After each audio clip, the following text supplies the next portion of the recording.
Alphonse de Lamartine. Mon horreur des bouchers. Ma mère s'inquiétait très peu de ce qu'on entend par instruction. Elle n'aspirait pas à faire de moi un enfant avancé pour son âge. Elle ne me provoquait pas à cette émulation qui n'est qu'une jalousie de l'orgueil des enfants. Elle ne me laissait comparer à personne. Elle ne m'exaltait ni ne m'humiliait jamais par ses comparaisons dangereuses. Elle pensait avec raison qu'une fois mes forces intellectuelles développées par les années et par la santé du corps et de l'esprit, j'apprendrais aussi couramment qu'un autre le peu de grec, de latin et de chiffres dont se compose cette banalité lettrée qu'on appelle une éducation. Ce qu'elle voulait, c'était faire en moi un enfant heureux, un esprit sain et une âme aimante, créature de Dieu et non une poupée des hommes. Elle avait puisé ses idées sur l'éducation d'abord dans son âme, et puis dans Jean-Jacques Rousseau et dans Bernardin de Saint-Pierre, ces deux philosophes des femmes, parce qu'ils sont les philosophes du sentiment. Elle les avait connus ou entrevus l'un et l'autre dans son enfance chez sa mère. Elle les avait lus et vivement goûtés depuis. Elle avait entendu, toute jeune, débattre 1000 fois leur système par Madame de Genlis et par les personnes habiles chargées d'élever les enfants de Monsieur le duc d'Orléans. On sait que ce prince fut le premier qui osa appliquer les théories de cette philosophie naturelle à l'éducation de ses fils. Ma mère, élevée avec eux et presque comme eux, devait transporter aux siens ces traditions de son enfance. Elle le faisait avec choix et discernement. Elle ne confondait pas ce qu'il convient d'apprendre à des princes, placés au sommet d'un ordre social, avec ce qu'il convient d'enseigner à des enfants de pauvres et obscures familles, placés tout près de la nature dans les conditions modestes du travail et de la simplicité.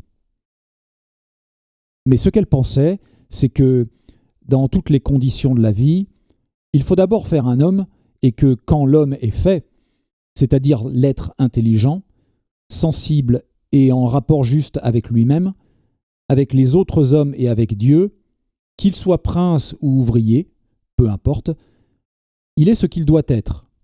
Ce qu'il est bien, et l'œuvre de sa mère est accomplie. C'est d'après ce système qu'elle m'élevait. Mon éducation était une éducation philosophique de seconde main, une éducation philosophique corrigée et attendrie par la maternité.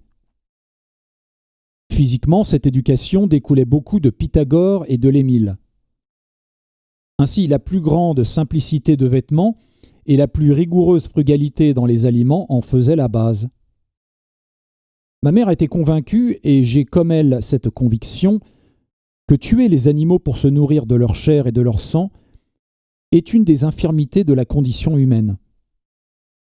Que c'est une de ces malédictions jetées sur l'homme, soit par sa chute, soit par l'endurcissement de sa propre perversité. Elle croyait, et je le crois comme elle, que ces habitudes d'endurcissement de cœur à l'égard des animaux les plus doux, nos compagnons, nos auxiliaires, nos frères en travail et même en affection ici-bas, que ces immolations, ces appétits de sang, cette vue des chairs palpitantes sont faits pour brutaliser et pour endurcir les instincts du cœur. Elle croyait, et je le crois aussi, que cette nourriture, bien plus succulente et bien plus énergique en apparence, contient en soi des principes irritants et putrides qui aigrissent le sang et abrègent les jours de l'homme.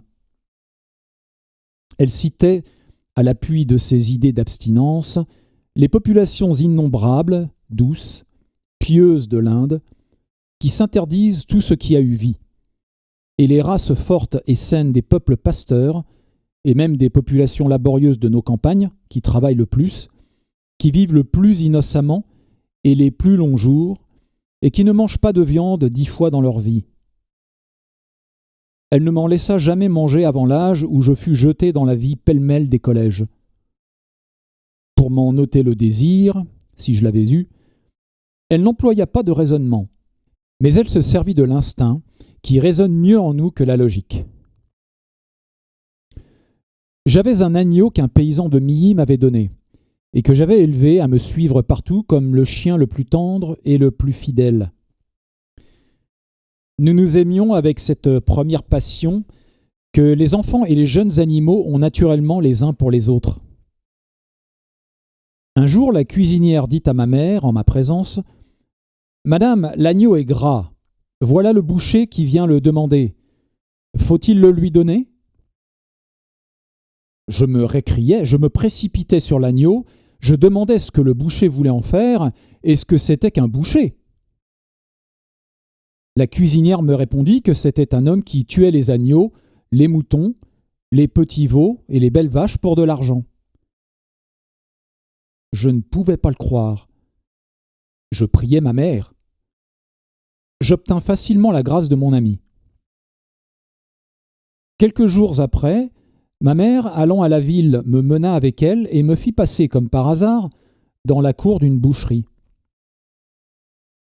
Je vis des hommes, les bras nus et sanglants, qui assommaient un bœuf, d'autres qui égorgeaient des veaux et des moutons, et qui dépeçaient leurs membres encore pantelants.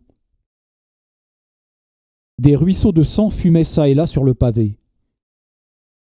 Une profonde pitié mêlée d'horreur me saisit.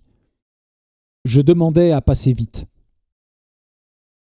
L'idée de ces scènes horribles et dégoûtantes, préliminaires obligés d'un de ces plats de viande que je voyais servis sur la table, me fit prendre la nourriture animale en dégoût et les bouchers en horreur. Bien que la nécessité de se conformer aux conditions de la société où l'on vit m'ait fait depuis manger tout ce que le monde mange, j'ai conservé une répugnance raisonnée pour la chair cuite, et il m'a toujours été difficile de ne pas voir dans l'état de boucher quelque chose de l'état de bourreau. Je ne vécus donc, jusqu'à 12 ans, que de pain, de laitage, de légumes et de fruits. Ma santé n'en fut pas moins forte, mon développement moins rapide, et peut-être est-ce à ce régime que je dus cette pureté de traits, cette sensibilité exquise d'impression et cette douceur sereine d'humeur et de caractère que je conservais jusqu'à cette époque.